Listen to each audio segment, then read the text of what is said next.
Hello.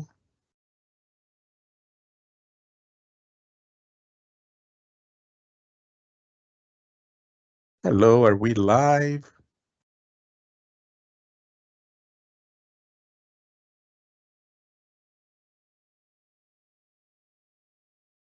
Hello, hello.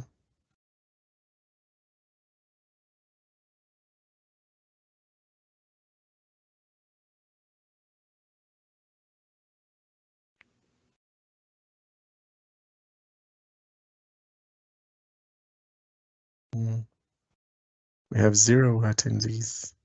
That's weird. It is.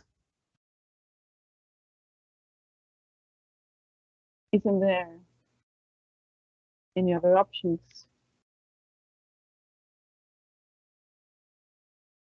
Um, that's what I'm trying to find.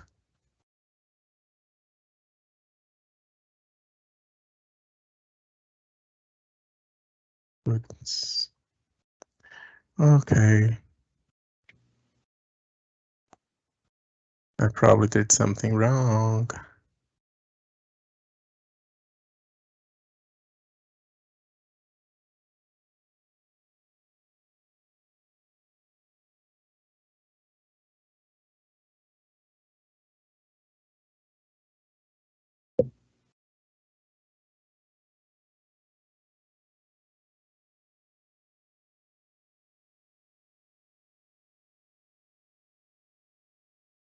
Oh, God.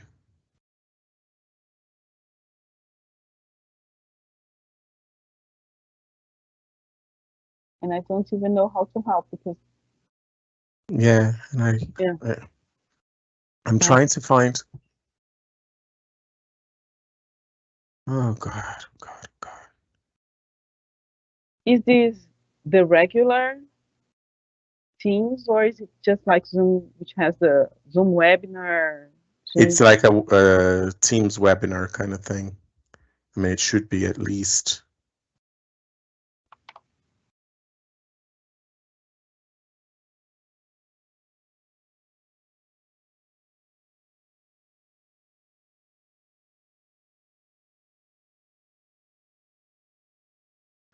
I probably did something wrong while I was setting up. Possibly. I just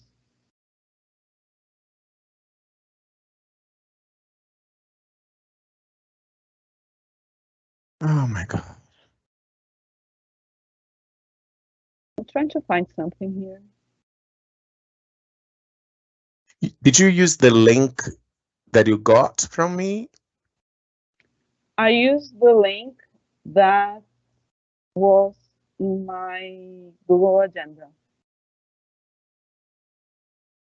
because you sent me the invite, right? Mm-hmm. Then when I accepted, it went to my Google Agenda, and then I used the link from there. Because I created an open.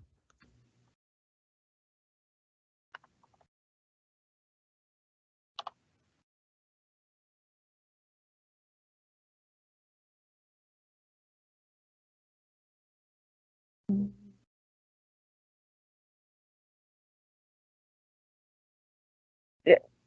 Do you want me to try to getting through the join live event Um, on the email or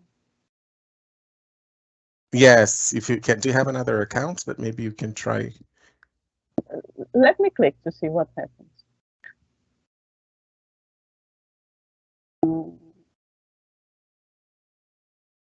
Okay. I came back here. Nothing happened. Nothing different happened. Oh God. I don't even know how I can fix it. Leah, I'm going to leave and see if there is something I can do and come back, okay? Okay, but from what I can see, webinars are different from live events. I don't know if people are watching us, for example. Maybe, is there anybody out there? It's live where, right? Okay, let me leave and come back. Okay.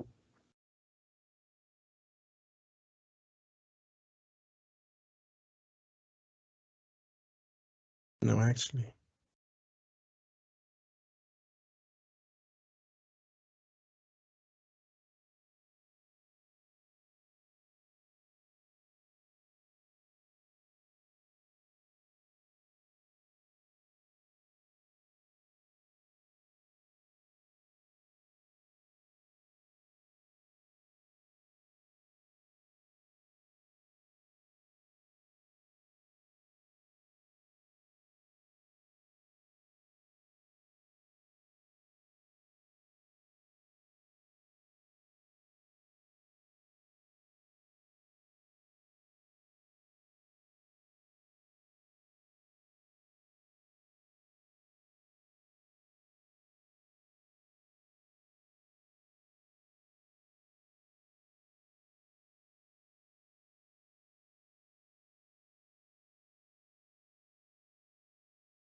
Oh, okay. All right. So I think I've got a message. I think people can hear us. So I am really sorry, everyone. Welcome to our live event. I'm terribly, terribly sorry. We had a technical problem and we cannot see the attendees. But I think that you can all hear us, right? Um, uh, okay. All right. Oh, thank you very much. I can see your comments now in the Q&A. I apologize for the technical problem. I'm Vinny Nobre. I'm going to speed things up. Thank you very much, everybody who is there and who spoke to us. I'm here on behalf of everybody loves languages, and we are very, very happy to welcome Leticia Moraes from Troika. Leticia is a managing partner at Troika. She is also a member of the IATEFL Young Learners and Teenagers SIG, a very, very active representative of English language teaching, not only in Brazil, but in South America, actually all around the world, having presented in several countries, written articles, trained hundreds of teachers. And currently, she is responsible for not only training courses, but also producing a lot of material. She is in charge of several publications. And here at Everybody Loves Languages, we are very happy to have Leticia talk a little bit about technology. If you don't know what Everybody Loves Languages does, I invite you to visit our website, find out about our portfolio. There is quite a lot of things that we do that you can benefit from your institution. So get in touch with us. But without further ado, I'd like to invite Leticia to get the ball rolling and get started. Leticia, thank you very, very much for being here.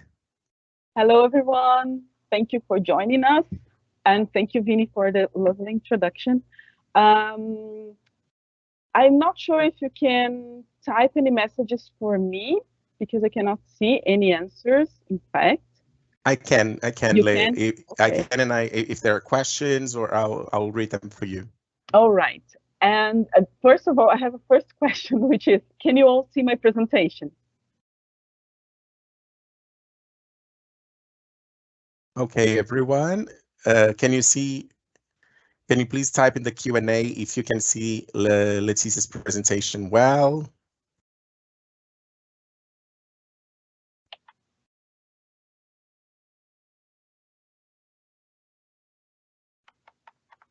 Any answers? No. Not yet. Yet? Well, okay. Let's get started, right? So, the first, I'm here today with you to talk a little bit about flipped learning and flipped classroom, so we can have both terms going on, and how we can maximize its use in order to to provide our learners with a successful learning process. Right. So the first time I came across this idea of flipped learning was maybe 10 years ago or a little bit more. And since then, lots have changed, including something that happened in everybody's lives, which was the pandemic, and changed the way we deal with lessons and the way we deal with technology as well. So it also impacts flipped learning to a certain extent, right? So first things first, let's set the ground and go for the what exactly flipped learning is. So the core principle is that in flipped classrooms, we would invert what would happen at home and what would happen at school. So there is an inversion there. So what typically in traditional classrooms would happen with the teacher in the classroom would happen at home, and what would happen at home happens in the classroom. And what the conceivers of the term of the concept of flipped learning thought as what happens in the classroom in traditional settings. For them, what happens in the classroom in traditional settings is or were lectures. So the teacher there in front of the whole group talking. And what would happen in the classroom would be more practice activities. So the idea is that the lectures would happen at home, whereas the practice, the manipulation of the concepts dealt with during the lecture or presented during the lecture would happen in the classroom with teachers' support.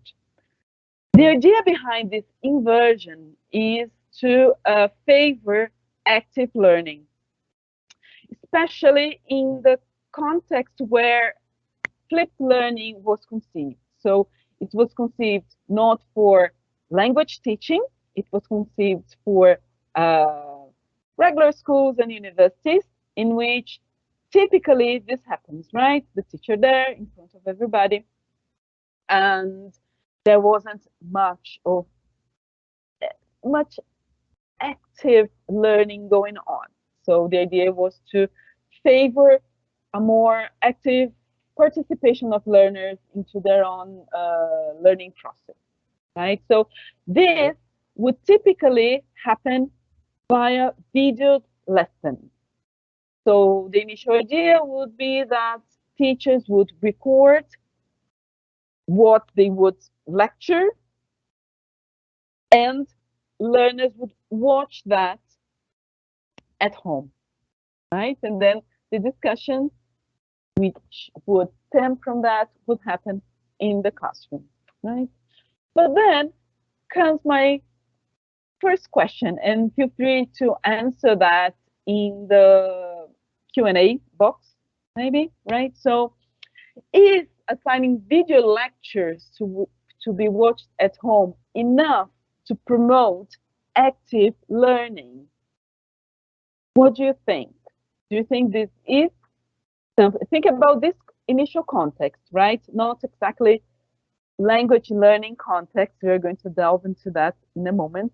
But thinking about mainstream schools and university lessons, do you think that watching a video lesson at home would be enough to promote more active learning in the classroom? We still don't have, we had the confirmation that everyone can see your presentation, Liz. I didn't want to interrupt you. We still don't have any comments, but what I've realized is that the Q&A is taking a little longer So maybe the participants Okay. are typing their answers. The moment they come in, I'll let you know. All right. So there's probably there's a bit of a delay. It's fine. Um, all right. So I'll get to your answers The later. first person said Yes. not enough. Mm-hmm. Not enough. Um, and yes, it's not enough. And in what sense it's not enough, right?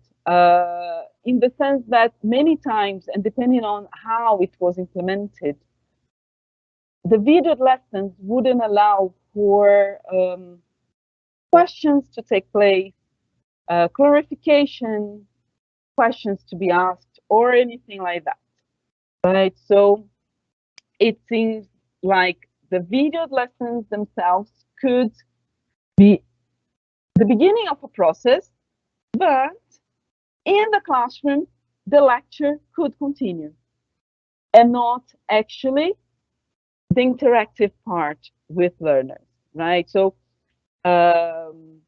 among the criticism that surrounds flipped learning was first this problem of just the videoed lesson not to guarantee that in the classroom then active learning would take place, right? Uh, it had to do a lot with learner and teacher expectations as well. So learners had the expectation of being lectured in the classroom and do practice at home. So they kept that expectation. Teachers had completely different expectations when they flipped the classroom, and they didn't match. And that reminds me a little bit of my own university lesson because we were always assigned something to read at home, right? It wasn't actually a flipped lesson model, but I guess it was the same level of frustration that I would experience as a learner because we were assigned something to read, like book chapters, sometimes whole books or articles, supposedly to discuss them in the classroom. And what would happen in practice would be that I started this in my first university course, which was journalism, by the way. I would do that. I was young and had time. I would do that. But then I would arrive in the classroom and the teachers would say exactly what was already in the text. Nothing was added to the idea that was already presented in the text. So after a while, what I felt was I could simply read the text. Or in the case of flipped learning, if you just video your lessons and nothing changes in the classroom, the feeling could be that, okay, I could just watch the video. I didn't have to be uh, in the lesson. Think that this was sort of for face-to-face meetings later on, right? Nowadays, this can also happen with online live meetings. Right? And then when I started my second graduation, then it was on languages. I already had this, it was in the same institution, so I already had this experience. So what did I do? I didn't read anything at home. I was reading the text as the teacher was speaking. Was it what the teacher expected to happen? It wasn't. Was it what was ideal for the learning process as a whole? It wasn't. But for me, it was the best solution because for the second graduation course, I didn't have so much time uh, as, to read everything. And so it was a good solution for my lack of time. So I didn't have the time. I would read as teachers were speaking. I would highlight the parts that maybe I noticed that uh, the teacher thought were more important. And that was it. And it worked really well. And I wasn't frustrated as in the first case, right? So this is another problem with flipped learning. Will learners actually do things at home if learners notice that what they do at home will have no impact in the classroom, they, after some time, will ditch doing what they are assigned. So it has to be a well-implemented flipped classroom environment would make it clear that what happens in the classroom at home won't be only repeated in the classroom. It will be enhanced. And you need this knowledge in order to move forward, to go further.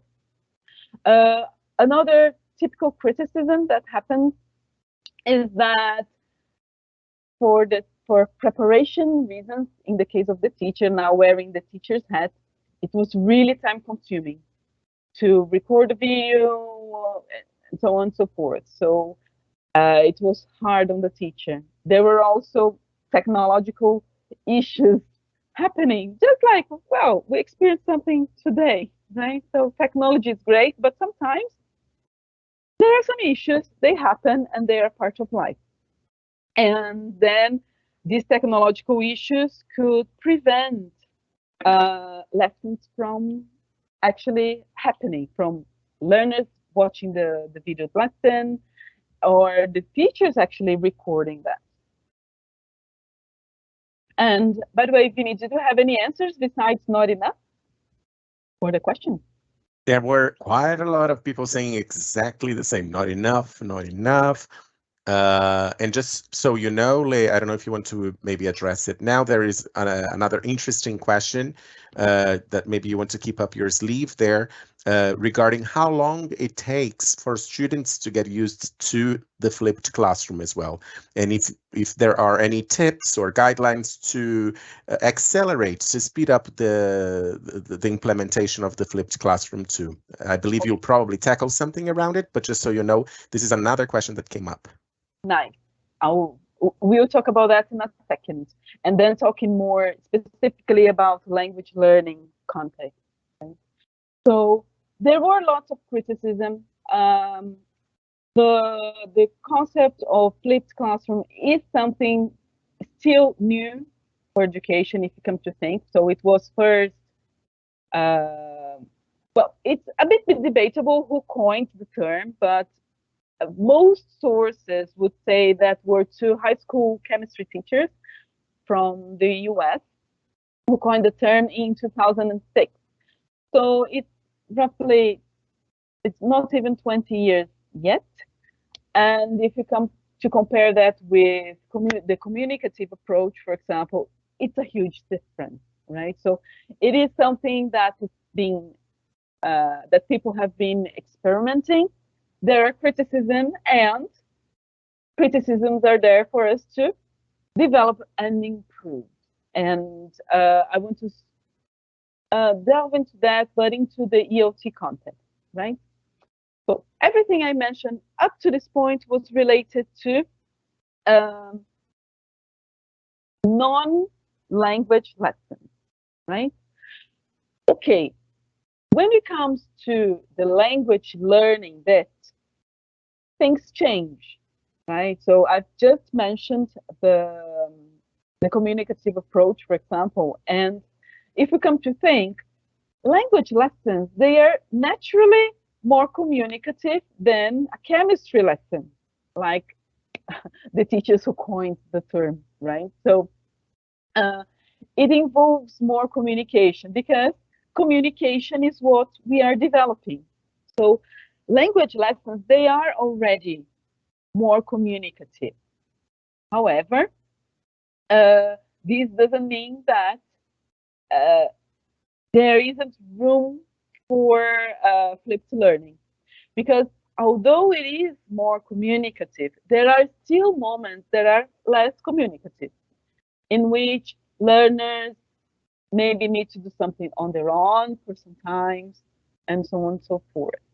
And it has to do a little bit with the pace of learning.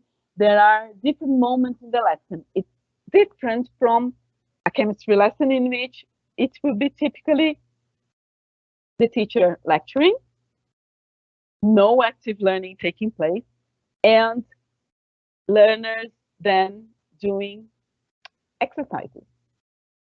It is more communicative. This doesn't mean that it's student-centered and that it's active learning. So I've been in the EOT field for more than 20 years now. I don't want to think about how many exactly, but it's more than 20. I can say that. And I have been through very different contexts of language teaching, English teaching. And there are some which are not exactly active. So learners don't take an active role in their learning process, right? They take, the lesson is more teacher-centered, opportunities to interact are more limited, and so on. But lessons are getting, at least from my perspective, here in Brazil, they are getting more and more communicative as times more communicative and more active, right? As time goes by, right? So, but there is still room for flipped classroom to take place. Let's investigate now some moments which are more or less communicative in the ELT lesson, in an English language classroom, right? So if you come to think of less communicative moments, we have like listening and reading practice. And then I want you to look at the first line on the more communicative bit of the screen, right? So we have there listening and reading development, because listening and reading practice is different from developing this skill. So when you are only practicing what the skills and sub skills that you already developed with the help of the teacher, you can do that. You as a learner can do that more isolatedly, maybe on your own at home. But if you're talking about actually investigating strategies, reflecting upon how it was effective or not, then you need more communication to go on between and among learners and the teacher. Because could you find the answer for this? What strategy do you use? Did you use the strategy that the teacher recommended? Was it effective or not?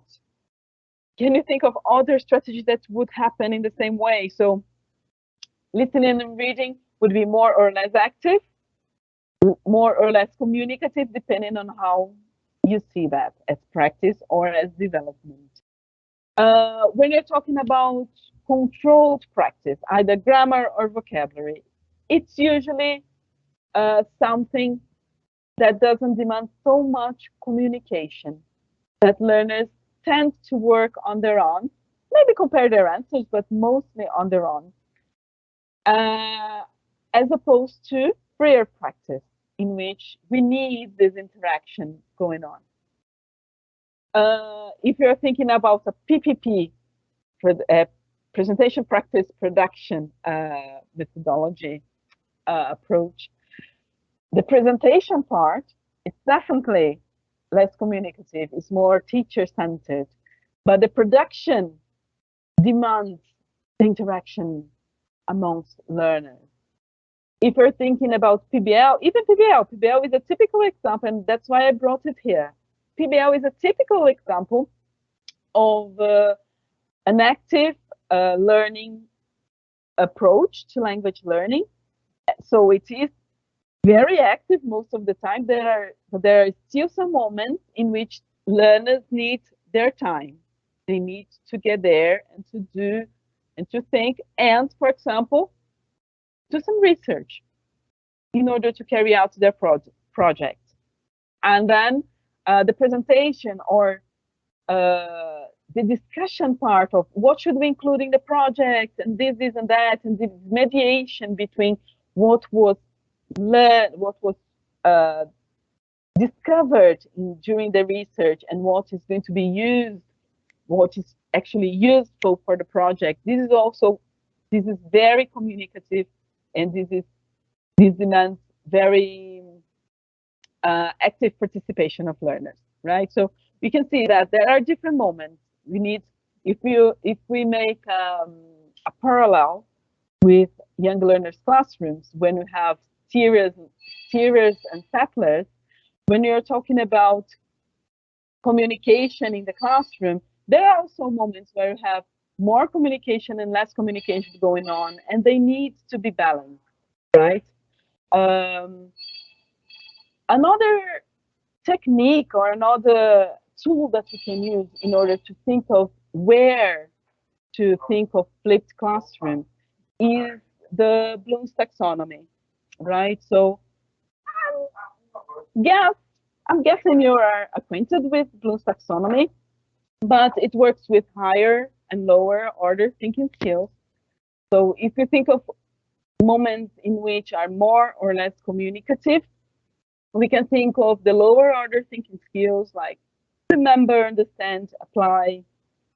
They are less, they tend to be less communicative. Whereas analyze, evaluate, and create, they tend to be more communicative.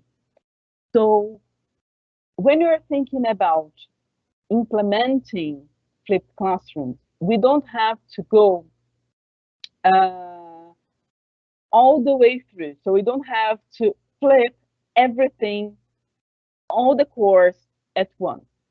We can start by choosing the right moment to do that and to look at your lessons and think, okay, is this bit of my lesson more does this demand interaction between learners? Do they have opportunities to have a more active participation in their own learning? Can this be done at home instead of in the classroom? So this is the kind of reflection that we have to go through in order to decide what to do here or there. And also thinking about thinking skills. So do they need higher order thinking skills or lower order thinking skills here? It's lower order thinking skills. Can they do that on their own at home or not? Right? So here comes another important distinction that we can make, right? So we have to, or an important evaluation we have to make in order to make this decision of what to flip, right? So it has to do with what is best for learners to do at home and in class. So why would they do something at home? Why they would do something in class, right? So what are the advantages of doing things at home? So when you think about the home environment in order to do something, typically learners they can set their own pace to do things. So if they have an activity which is easy for them, they can do that very quickly. If it's more challenging, they can take their time and spend as much time as they need. Maybe look forward more information or try to find, try, check the answer, try it again. So they can have as many attempts as necessary. And this can contribute to build their confidence.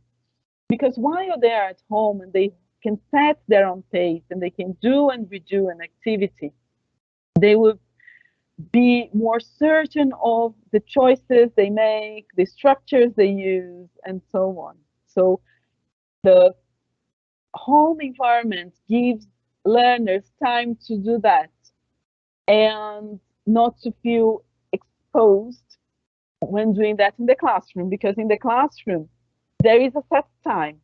We'll have learners who finish faster than others.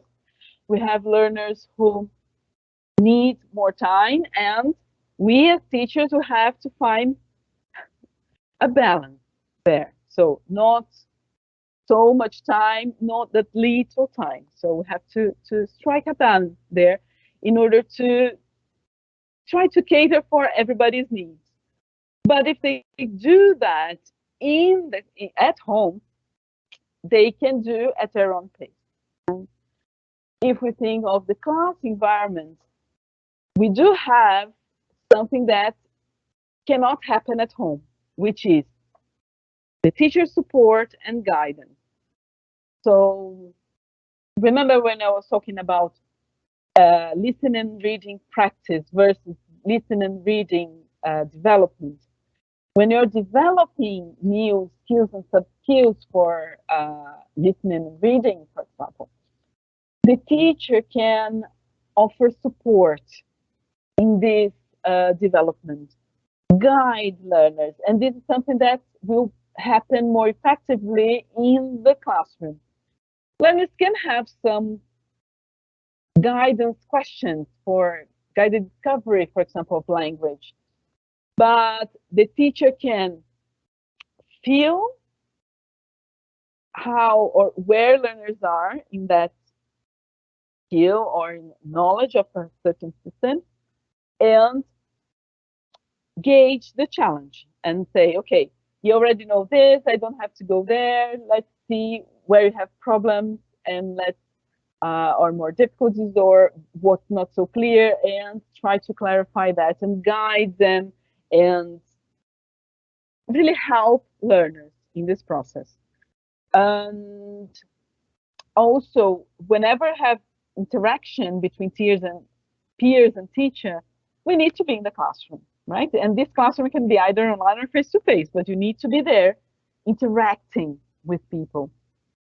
And as learners build their confidence at home by doing and redoing, uh, by taking the time, by maybe researching in more details, by, I don't know, by stopping and thinking about something a little bit more and so on, and building their confidence, they can try this knowledge in the classroom to see if it's really effective. Because when you're talking about language learning, English learning, we are talking about communication. So I tested, I practiced maybe some controlled practice at home. I studied this and that, but will this actually work?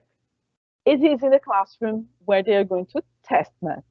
So whenever we think about flipping the classroom, we have to think about the advantages and disadvantages of doing that, of doing different parts of the lesson in different moments of the learning process.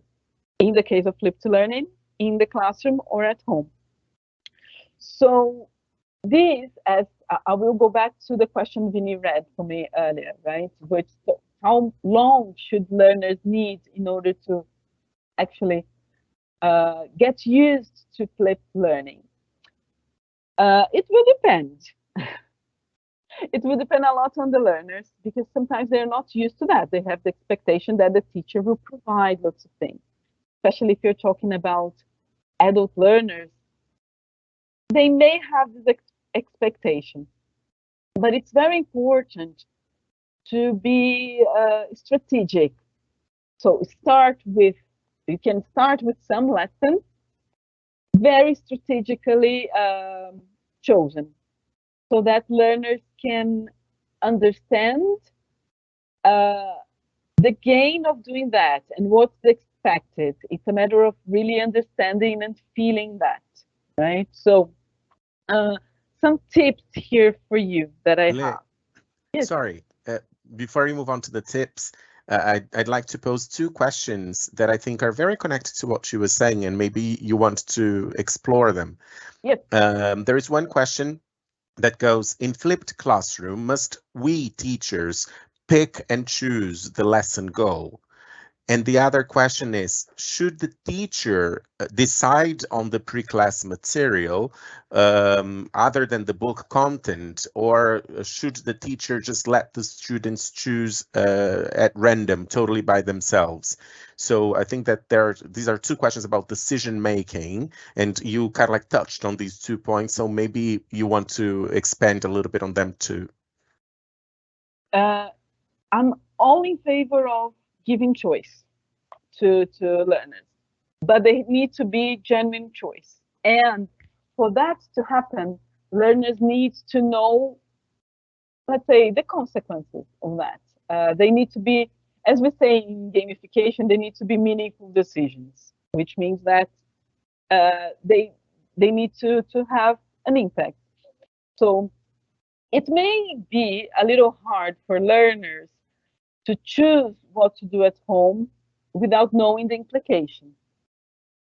So it's always important for them to be really informed in that. And this has to do, in fact, with the tips I'm going to give. And it is important to be strategic, to choose consciously what you're going to assign to be done at home. And I don't know if you've noticed that I've been avoiding using the term homework. It is our, this is on purpose. It's not by chance. And why I'm doing that? Because usually homework is seen as something, it's not seen as something essential, especially by learners. It's usually seen as something, I need to do that to practice, but it's not seen as something essential for what will happen in the classroom. It is seen as something like extra practice. And when we are talking about flipped classroom, what we do at home cannot be seen as extra practice. And learners need to be really conscious about that. They need to know that what they would do at home will be used in the classroom. Remember when I told you about my first university course, and that I noticed that if I read the text at home or not, it wouldn't make a difference. And as a consequence, for my second university course, I stopped reading things at home. That's something that cannot happen if you want to have effective flipped learning to take place. What is done at home must have an impact at what happens in the classroom. An impact in the sense of it should inform what happens in the classroom. It should be a development of what happens in the classroom. So this has to be chosen carefully. And will this work immediately? Like, I decided as a teacher to flip this lesson. I thought about Bloom's taxonomy. I saw what was just remembering, what was applying, what was analyzing, and so on and so forth. And I planned these two lessons or these lessons in a very conscious way, taking into account what would be beneficial to be done at home and everything. But not everybody did what I as a teacher expected them to do. Will this happen in the beginning? Yes, it will. If learners are more informed about the consequences, this will happen less. It doesn't mean that in the first lesson everybody will do everything. But if in the class, in the classroom, we simply ignore those who did what they were expected to have done and repeat the process that had happened, the ones who did will stop doing. So we need to find ways of bringing those who didn't do the task to the classroom. So it's not a matter of ignoring their existence, it's to bring them into the classroom without letting the other learners down. I just stopped a little bit because there was a little bit of noise, so I don't know if you could hear, but it's over now. So we need to cater for both, and we can see those who did what they expected to have done at home as the more capable peers. And in that sense, we can have these more capable peers to help the ones who don't know what's going on, basically, because if they don't do what they expected to do at home, they probably will be a little bit lost. So the more capable peers will help them, guide them, will take a more active participation. If you're talking about teenagers, for example, or children, they will feel that they will feel special in a way, because it's like, I know, I will help you. It's just like saying, okay, can you teach this? I don't know if you have ever tried, but when you ask teenagers to teach something, they usually feel really proud of what they know. So we need to show the ones who didn't do that that the lesson will happen with even if they haven't done that. They are not going to be left alone, but they could profit much more from the lesson if they had done it. So it will be a process, little by little, but never ditch your plan, because 2 or 3 learners or 4 or 5 haven't done that. Incorporate them as if they were absentees, right? So just like you have absent learners all the time, and they come to the lesson with as less capable peers because they didn't have all that knowledge that was developed in the previous one. So face these learners who haven't done what they were expected to do at home as absentees. Oh, you were absent last class or last moments that happened at home. And you help them in the same way, right? Let me go to the tips, right? So there are 2 main things that I think that we need to keep in mind, which is first, choose wisely and keep students informed. So we have to choose wisely which lessons to flip, especially in the beginning, so we can go little by little, and how to flip math, and also which material to use. Because remember that I've mentioned that typically or initially, flipped classroom happened via videoed lessons, videoed lectures. This, in the EOT context, is not that effective, right? So we need quality material that has quality in terms of language learning. And that is not necessarily you recording yourself explaining something, because then it's going to be something really student-centered, really teacher-centered, instead of student-centered. And it ends up not being that active learning. We can be active even in the home part of the lesson. So choose materials of quality materials, really, to work with that.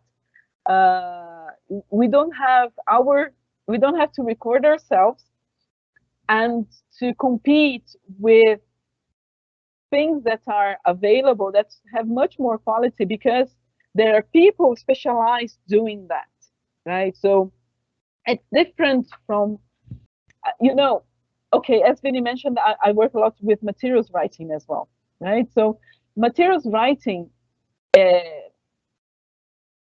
a very effective way, or materials, in fact, are a very effective way of saving teachers' time. It's not that the teacher will take that material and use as, okay, that's the way, let's do activity 1, 2, 3, 4, 5 in the sequence, and perfect. It's going to be perfect. No, it's not that. But you have a starting point. So if you start with quality materials, chances of having a more successful flipped lesson increase. And when you have materials produced by specialists who have actually dedicated time to do that, instead of taking, and I know that preparation time is precious, but it's very limited. We can have lots of fun planning lessons, and for me as a teacher, this is always the best part. Not the best, but one of the best. The best part is the interaction with people, but it's always one of the best parts. This planning, I really like that. But we have limited time. We don't have all the time in the world. So choose carefully.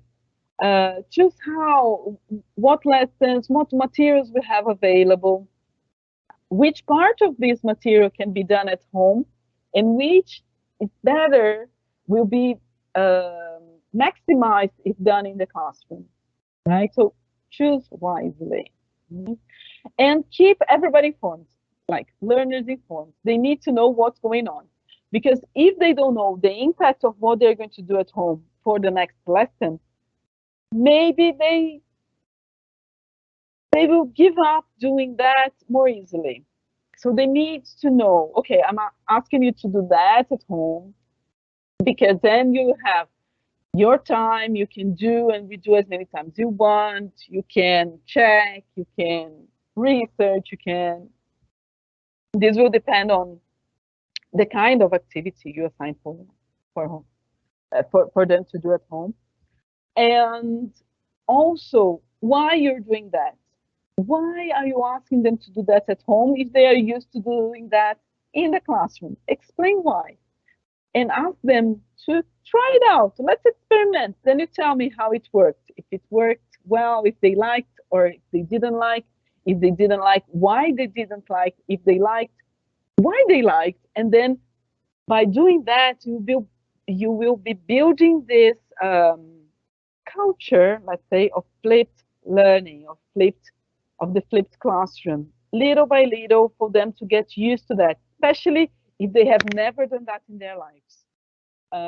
When learners have never done something in their lives, and suddenly you change something completely, and this flipped classroom is changing something completely, uh, it may be confusing for them. So do that in a very sensitive way, right?